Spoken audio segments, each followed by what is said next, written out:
જય હિન્દ વિદ્યાર્થી મિત્રો, સ્વાગત છે તમારું આજના વિડીયોની અંદર.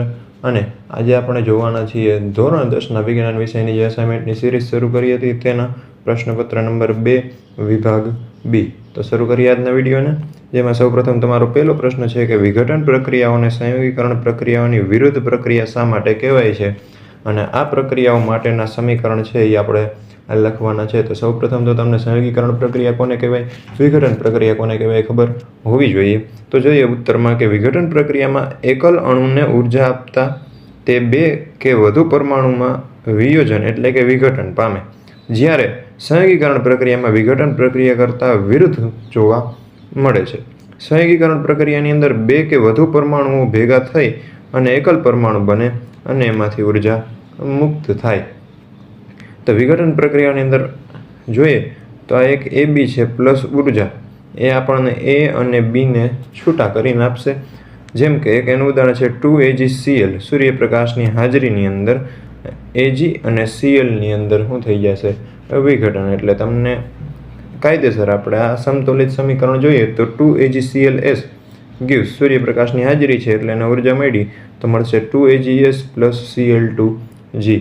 અને સંયોગીકરણ પ્રક્રિયા હોય તો A અને B કોઈ પરમાણુ હોય તો એ AB જોડાઈ જાય અને ઉર્જા મુક્ત થાય. જેમ કે C એટલે કે કાર્બન અને ઓક્સિજનની પ્રક્રિયા જ્યારે થાય ત્યારે કાર્બન ડાયોક્સાઇડ મળે અને એમાંથી ઉર્જા છૂટી પડી શકે. ત્યારબાદ નેક્સ્ટ છે આયનીય સંયોજનના 4 સામાન્ય ગુણધર્મો લખો. તો ગુણધર્મ કંઈક પહેલો છે કે તેના ગલન બિંદુ અને ઉત્કલન બિંદુ પ્રમાણમાં ઊંચા હોય છે. ત્યારબાદ બીજું, તેમની વચ્ચે આંતરાયનીય આકર્ષણ બળો પ્રબળ હોય છે. ત્રીજું, તેઓ તેમના જલીય દ્રાવણમાં કે પીગળેલી અવસ્થામાં વિદ્યુતનું વહન કરે. ચોથું, તેઓ મોટા ભાગે ઘન અવસ્થા ધરાવે અને તેઓ સામાન્ય રીતે પાણીમાં સુદ્રાવ્ય હોય છે. આપણને કીધા છે 4, છતાં પણ તમે વધારે લખો તો કાંઈ પ્રોબ્લેમ આવે નહીં. એકાદું વચ્ચે આગળ કંઈક થોડીક એવી પણ ભૂલ થઈ જાય તો પાછળનું સાચું હોય તો માર્ક તમને પૂરા મળી શકે. નેક્સ્ટ છે પોષણના આધારે સજીવોના મુખ્ય 2 પ્રકાર. પોષણના આધારે હોય એટલે સ્વયંપોષી અને વિષમપોષી આવે. તો જોઈએ કે સ્વયંપોષી એટલે કે આ સજીવો સરળ દ્રવ્યો પાણી અને કાર્બન ડાયોક્સાઇડ અકાર્બનિક સ્ત્રોત રૂપે પ્રાપ્ત કરે. બધી જ લીલી વનસ્પતિઓ અને કેટલાક જીવાણુઓ છે એ સ્વયંપોષી છે. જ્યારે વિષમપોષી છે એ સજીવો અન્ય સજીવોમાંથી જટિલ પદાર્થો ખોરાક રૂપે મેળવી તેને સરળ પદાર્થોમાં વિઘટન કરે. આ માટે જૈવ ઉદ્દીપકો એટલે કે ઉત્સેચકોનો ઉપયોગી કરે છે. અને વિષમપોષીઓનું અસ્તિત્વ ટકાવી રાખવા માટે પ્રત્યક્ષ કે પરોક્ષ રીતે સ્વયંપોષી ઉપર તે આધારિત છે. પ્રાણીઓ અને ફૂગ એ વિષમપોષી છે. નેક્સ્ટ ક્વેશ્ચન છે પાનફૂટીમાં પર્ણ દ્વારા વાનસ્પતિક પ્રજનનની આકૃતિ દોરીને સમજાવવાનું. તો પાનફૂટી એટલે કે પર્ણફૂટીના પર્ણોની કિનારીઓની ખાંચમાં કલિકાઓ હોય. અહીંયા તમે ચિત્રની અંદર જોઈ શકો કે આ જે કલિકાઓ છે અહીંયા નીકળેલી છે. ત્યારબાદ એટલે એવું કીધું કે કલિકાઓ ઉત્પન્ન થાય. આ કલિકાઓ જમીન પર ખરી પડે ત્યારે અંકુરણ પામી અને નવા છોડ તરીકે વિકાસ પામે છે. કેટલીક વખત કલિકા વિકાસ પામી પર્ણ કિનારીની ખાંચમાં જ નવો છોડ વિકાસ પામે. જે આ ચિત્રમાં તમે અહીં જોઈ શકો કે અહીંથી જ નવા છોડનો વિકાસની શરૂઆત થઈ ચૂકી છે. નેક્સ્ટ ક્વેશ્ચન છે સ્ત્રીઓમાં અંડકોષ ફલિત ન થાય તો શું થાય. તો માસિક ચક્ર એ સ્ત્રીમાં દર 28 થી 30 દિવસના સમયગાળે થતી એક ઘટના છે. તે એક ચક્રીય ક્રિયા છે અને ગર્ભધારણ દરમિયાન એ અવરોધાય છે.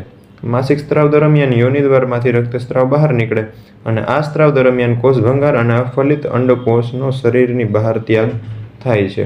સ્ત્રીમાં જો અંડકોષનું ફલન ન થાય તો અંડકોષ લગભગ 1 દિવસ સુધી છે એ જીવિત રહે અને અંડપિંડ પ્રત્યેક મહિને એક અંડકોષને મુક્ત કરે છે. ગર્ભાશય પ્રત્યેક મહિને ગર્ભના સ્થાપન માટેની તૈયારી કરે અને આ માટે ગર્ભાશયની અંતઃદિવાલ જાડી, સ્થિતિસ્થાપક અને પુષ્કળ રુધિર પુરવઠાસભર બને છે.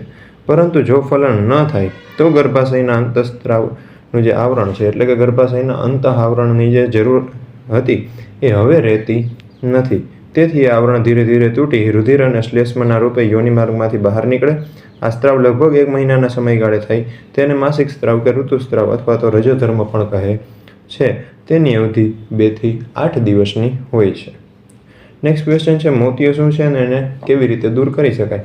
તો મોટી ઉંમરની વ્યક્તિની આંખના લેન્સમાં દુધિયા રંગનું અને વાદળછાયું પડ જામી જાય ત્યારે તે અંશતઃ અથવા તો સંપૂર્ણ દૃષ્ટિ ગુમાવે. આ પ્રકારની ખામીને જ મોતિયો કહેવાય. એને સર્જરી દ્વારા આપણે દૂર કરી શકીએ અને એની જોવાની શક્તિ ફરી પુનઃ સ્થાપિત કરી શકાય છે. નેક્સ્ટ ક્વેશ્ચન એક વિદ્યુત બલ્બના ફિલામેન્ટમાંથી 0.4 એમ્પિયર વિદ્યુત પ્રવાહ 4 મિનિટ સુધી વહે. તો આપણે વહન પામતો વિદ્યુત ભાર ગણવાનો છે વિદ્યુત ભારનું સૂત્ર Q is equal to I into T હતું. હવે I એટલે વિદ્યુત પ્રવાહ જે આપણને આપ્યો 0.4 એમ્પિયર અને T આપણને મિનિટમાં આપ્યો 4 મિનિટ. એને આપણે સેકન્ડની અંદર કન્વર્ટ કરીએ તો 240 સેકન્ડ મળે. હવે સૂત્રની અંદર કિંમત મૂકીએ તો 0.4નો ગુણાકાર થાય 240 આવી રહે એટલે તમને જવાબ મળે 96 કુલમ. અને જો આ ગણતરી સાવ સહેલી રીતે સમજવી હોય તો આ રીતના 0.4 હોય એને આપણે 4/10 લખી શકીએ અને એનો ગુણાકાર થાય 240 એટલે કે 240ને આપણે 24 ગુણ્યા 10 આવું લખી શકીએ. 10 થઈ જાય કેન્સલ, 24 ગુણ્યા 4 એટલે તમારો જવાબ આવે 96. અને વિદ્યુત ભાર છે એટલે એનો એકમ પાછળ કુલમ લખવાનું ભૂલાય નહીં. નેક્સ્ટ છે ક્વેશ્ચન, ઘર વપરાશના વિદ્યુત ઉપકરણોને પરિપથમાં શ્રેણીમાં શા માટે જોડવામાં આવતા નથી? એનો મતલબ સમાંતરમાં જોડવામાં આવે છે, એના વિશે જ આપણે લખવાનું. તો હવે તમને ખબર હોવી જોઈએ કે શ્રેણી જોડાણ અને સમાંતર જોડાણના પહેલાં તો ફાયદા અને ગેરફાયદા શું છે, બરાબર? તો અહીંયા શ્રેણી જોડાણની વાત છે તો એ જોઈએ કે શ્રેણી જોડાણમાં દરેક ઉપકરણમાંથી એટલે કે સમગ્ર પરિપથમાં વહેતો વિદ્યુત પ્રવાહ સમાન હોય. તેથી વિદ્યુત બલ્બ અને વિદ્યુત હીટરને શ્રેણીમાં જોડવા અવ્યવહારુ છે, કારણ કે બંને સારી રીતે કામ કરે એટલા માટે, અર્થાત તેઓ યોગ્ય રીતે કામ કરે એટલા માટે એ બંનેને જુદા જુદા મૂલ્યના વિદ્યુત પ્રવાહો છે એ જરૂરી છે. લેમ્પ અને વિદ્યુત હીટર ક્યારેય સેમ વિદ્યુત પ્રવાહથી કામ કરી શકે નહીં. બીજું, શ્રેણી જોડાણમાં કોઈ એક ઉપકરણમાં ભંગાણ પડે એટલે કે બંધ થઈ જાય તો પરિપથ ખુલ્લો થઈ જાય અને બાકીના બધા ઉપકરણો પણ શું થઈ જાય? બંધ થઈ જાય. ત્યારબાદ શ્રેણી જોડાણમાં માત્ર એક જ કળ એટલે કે સ્વિચ હોવાથી દરેક ઉપકરણને સ્વતંત્ર રીતે ચાલુ કે બંધ કરી શકીએ નહીં. બલ્બ ચાલુ કરો તો હીટર પણ ઓટોમેટિક ચાલુ થઈ જાય એટલે એ પણ હાલે નહીં. એટલા માટે આપણે શ્રેણીમાં એને જોડતા નથી. નેક્સ્ટ, શ્રેણી જોડાણમાં દરેક વિદ્યુત ઉપકરણને સમાન વોલ્ટેજ એટલે કે 220 વોલ્ટ છે મળતો નથી, કારણ કે ઉદ્ગમના વોલ્ટેજ દરેક ઉપકરણ વચ્ચે વહેંચાયેલા હોય છે. પરિણામે દરેકને ઓછા વોલ્ટેજ મળતા હોવાથી તે યોગ્ય રીતે કાર્યશીલ રહેતા નથી. નેક્સ્ટ ક્વેશ્ચન, કારણ આપો. આપણા ઘરોમાં આપણે 2 જુદા જુદા પ્રવાહ રેટિંગવાળા પાવર સપ્લાયનો ઉપયોગ કરીએ. શું કામ? તો કે દરેક વિદ્યુત ઉપકરણનું પોતાનું આગવું રેટિંગ હોય અને તે મુજબ તે પાવર સપ્લાયમાંથી પ્રવાહ ખેંચી અને કાર્ય કરે છે. દરેક ઘરમાં ઓવરલોડિંગ અને શોર્ટ સર્કિટિંગ ટાળવા 2 અલગ એવા સ્વતંત્ર વિદ્યુત પરિપથોનો ઉપયોગ વિદ્યુત વાયરિંગમાં કરવામાં આવે છે. એક ઊંચા પાવર રેટિંગવાળા ઉપકરણો માટે 15 એમ્પિયરનો પરિપથ અને બીજો નીચા પાવર રેટિંગવાળા ઉપકરણો છે એના માટે, જેવા કે બલ્બ, ટ્યુબલાઇટ અને પંખા વગેરે માટે 5 એમ્પિયરનો જે પરિપથ છે એ આપણે ઉપયોગ કરીએ છીએ અથવા તો કરી શકીએ. નેક્સ્ટ, આહાર શૃંખલામાં ઉત્પાદકોથી તૃતીય ઉપભોગી સુધી પહોંચતા પ્રાપ્ત ઉર્જાનું પ્રમાણ ક્રમશઃ ઘટતું જાય. કારણ આપી સમજાવો. તો કે આહાર શૃંખલાનું પ્રત્યેક ચરણ એટલે કે પગથિયું એક પોષક સ્તર બનાવે. નિવસન તંત્રમાં ઉર્જાનું વહન ઉત્પાદકોથી શરૂ થાય. ઉત્પાદકો એટલે કે લીલી વનસ્પતિઓ પ્રથમ પોષક સ્તરે હોય. તેઓ સૌર ઉર્જાનું શોષણ કરે અને પ્રકાશ સંશ્લેષણ દ્વારા ખોરાક સ્વરૂપે રાસાયણિક ઉર્જામાં રૂપાંતર કરે છે. ઉર્જાનું વહન એક પોષક સ્તરથી બીજા પોષક સ્તરમાં થાય છે ત્યારે ઉષ્મા સ્વરૂપે મોટા પ્રમાણમાં ઉર્જા પર્યાવરણમાં ગુમાવાય અથવા તો વ્યય થાય. દરેક પોષક સ્તરે વૃદ્ધિ, પ્રજનન અને અન્ય જૈવિક ક્રિયાઓ માટે સજીવો ઉર્જાનો ઉપયોગ કરે અને લગભગ પ્રાપ્ત ઉર્જાના 10% ઉર્જા આહાર શૃંખલાના એક પોષક સ્તરથી બીજા પોષક સ્તરે પ્રાપ્ત થાય છે. આહાર શૃંખલા સામાન્યતઃ 3 અથવા તો 4 ચરણની હોય. ચોથા પોષક સ્તર પછી ઉપયોગી ઉર્જાની માત્રા ખૂબ જ ઓછી હોય.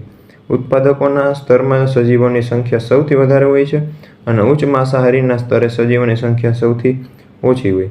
તેથી આહાર શૃંખલામાં ઉત્પાદકોથી તૃતીય ઉપભોગી સુધી પહોંચતા પ્રાપ્ત ઉર્જાનું જે પ્રમાણ છે એ ક્રમશઃ ઘટતું જાય છે. નેક્સ્ટ ક્વેશ્ચન જોઈએ.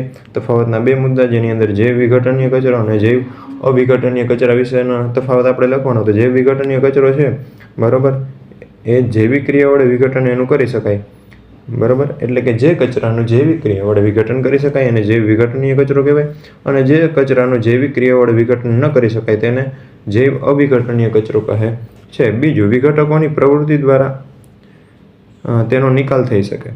જ્યારે વિઘટકોની પ્રવૃત્તિ દ્વારા જૈવ અવિઘટનીય કચરો છે એનો નિકાલ થઈ શકતો નથી.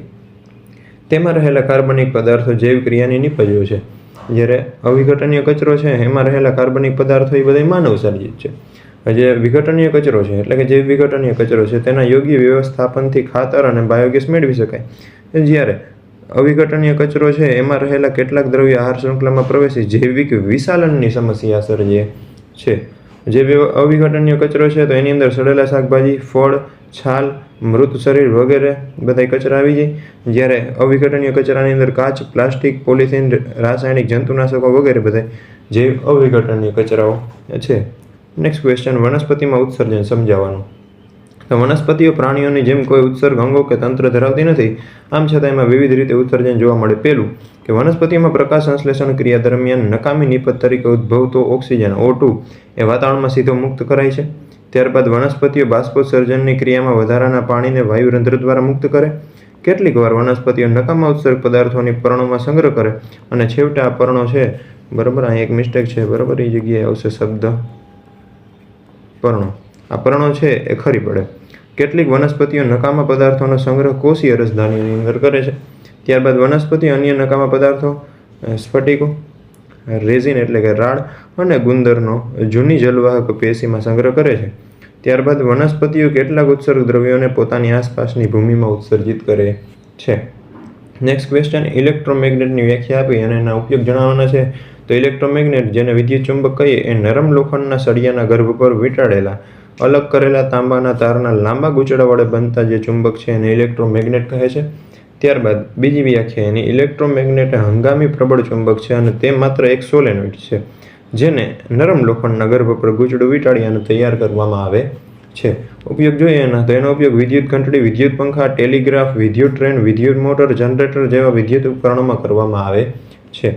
નેક્સ્ટ, લોખંડનો પાટડો એટલે કે ગર્ડર એ જેવી ભારે વસ્તુ ઉંચકવા માટે અને તેમની હેરફેર કરવા માટે એમનો ઉપયોગ થાય છે અથવા તો કરવામાં આવે છે. અને શરીર પર પડેલા ઘામાંથી લોખંડના નાના ટુકડાઓને દૂર કરવા માટે મેડિકલ ક્ષેત્રે પણ તેમનો ઉપયોગ કરવામાં આવે છે. તો આપણું જે સેક્શન બી હતું પ્રશ્નપત્ર નંબર 2નું, ત્યાં થાય છે પૂરું. આપણે જલ્દીથી જ એક નવા વિડીયો સાથે મળીશું. ત્યાં સુધી બધાને જય હિન્દ.